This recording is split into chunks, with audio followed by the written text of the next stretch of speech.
So this is how you can make a digital marketing watermark. So if you're working with something along the lines of digital marketing, of course you're gonna need a watermark to, give credit to either your website or your logo. So how do you do that? Well, this is how you do it very easily. I'm just gonna do a random template or example, like so. And let's say you want to do a watermark of your website.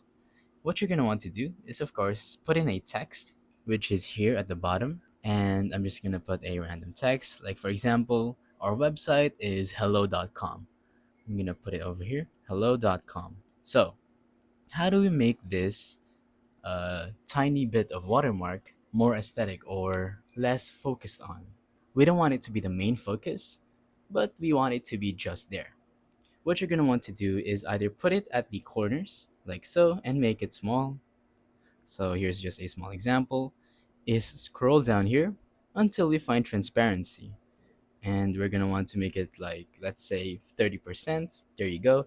As you can see, it comes out as this pretty good transparent watermark.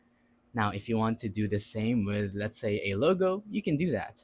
Just, upload your logo onto Canva and put it at the corner and then make it transparent. So that is how you can make a digital marketing watermark. I told you it was really easy and it only took a few steps. So that's about it for this video. Thank you for watching.